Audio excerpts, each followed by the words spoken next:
व्यापारी से लूट के 3 आरोपियों का जुलूस निकाला, गोली मारकर छीन ले गए थे गहनों से भरा बैग। बीजेपी से जुड़ा नेता भी शामिल। धौलपुर में सराफा व्यापारी को गोली मारकर लूट करने के मामले में पुलिस ने 3 बदमाशों को गिरफ्तार कर शहर में जुलूस निकाला। मामला जिले की बाड़ी कोतवाली का है। पकड़े गए 3 आरोपियों में से एक बीजेपी से जुड़ा नेता भी बताया जा रहा है। 28 अप्रैल की रात 8 बजे कोतवाली क्षेत्र में फाटक के पास बाड़ी के सराफा व्यापारी अनिल बंसल से मारपीट के बाद पैर में गोली मारकर लगभग 600 ग्राम सोने के गहने लूट लिए थे। बाड़ी एडिशनल एसपी कमल कुमार जांगर ने बताया कि 28 अप्रैल की रात अनिल बंसल उम्र 42 साल लोहार बाजार स्थित अपनी दुकान बंद कर बाइक से घर लौट रहे थे। रेलवे फाटक के पास 2 बदमाशों ने उन्हें धक्का देकर गिरा दिया और गहनों और नकदी से भरा थैला छीनने की कोशिश की। जब व्यापारी ने थैला नहीं छोड़ा तो बदमाशों ने उनके दाएं पैर की जांघ में गोली मार दी। गोली हड्डी में फंस गई, जिससे घायल अनिल बंसल को तत्काल बाड़ी से धौलपुर और फिर ग्वालियर के एक निजी अस्पताल में भर्ती कराया। बदमाशों ने व्यापारी से लगभग 600 ग्राम सोने के गहने लूट लिए थे।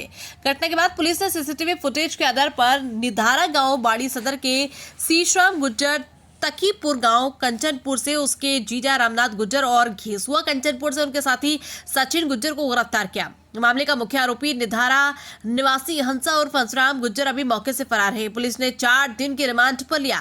थाना अधिकारी अमित शर्मा ने बताया कि तीनों आरोपियों को पूछताछ के लिए 4 के रिमांड पर लिया गया है। आरोपियों को शहर के मुख्य बाजार से होकर जुलूस निकाला गया। पुलिस ने लूटी गई नकदी और सोने के गहने भी बरामद कर लिए। सूत्रों के मुताबिक आरोपी रामनाथ गुज्जर बीजेपी से जुड़ा बताया जा रहा है। वो कंचनपुर बीजेपी मंडल में किसान मोर्चा का अध्यक्ष रह चुका है। इसे लेकर धौलपुर बीजेपी जिला अध्यक्ष सत्येंद्र पाराशर ने कहा कि विधानसभा चुनाव से लेकर अब तक में बीजेपी का जिला अध्यक्ष हूँ। रामनाथ गुज्जर का कोई व्यक्ति बीजेपी में किसी भी मंडल में किसी भी पद पर नहीं। अपराधियों और बदमाशों के लिए भारतीय जनता पार्टी में कोई स्थान नहीं। बाड़ी में व्यापारी के साथ जो घटना हुई उसमें भी सीएम भजनलाल और गृह राज्य मंत्री जवाहर सिंह बेड़म ने पुलिस अधिकारियों को सख्त निर्देश दिए थे कि वारदात का खुलासा जल्द से जल्द किया जाए और जो भी दोषी है उन्हें बख्शा नहीं जाएगा। धौलपुर से संवाददाता राजू शर्मा की रिपोर्ट। व्यापारियों के लिए भाई हमने वहाँ के सीसीटीवी फुटेज देखे घटनास्थल के, उसमें हमें ये देखने में आया कि लगभग 150 आदमी वहाँ पर चारों तरफ है उस पीड़ित के, और किसी ने भी बचाने का प्रयास नहीं किया। तो ये हमारे लिए बहुत ही दुर्भाग्य की बात है, क्योंकि पुलिस को मौके पर पहुँचने में 5-10 मिनट का समय लग सकता है, लेकिन वहाँ पर जो आदमी खड़े थे उनको उस पीड़ित की हेल्प करनी चाहिए थी।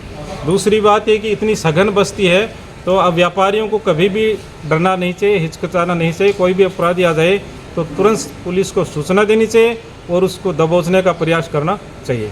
डरने की कोई ज़रूरत नहीं है। क्या खुलासा किया है पुलिस ने? बहुत जल्दी सफलता हासिल की है, क्या मामला है पूरा?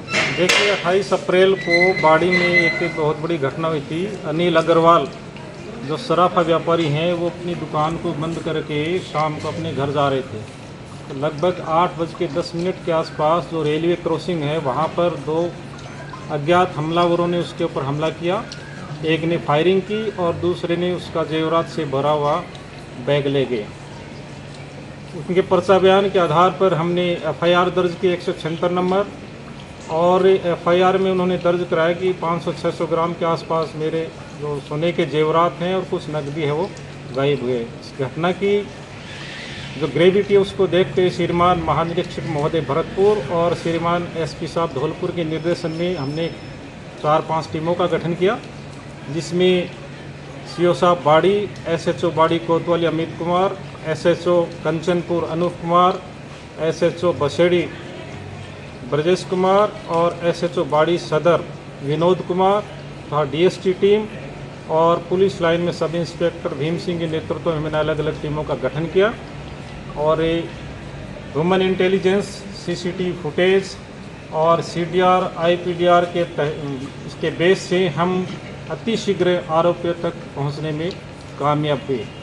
अब तक हमने 3 आरोपियों को गिरफ्तार किया है, जिसमें सीसराम गुज्जर निधारा, सचिन गुज्जर सेगवा जिसने फायरिंग की, और सीसराम गुज्जर ने उस बैग को छीन के भागा। और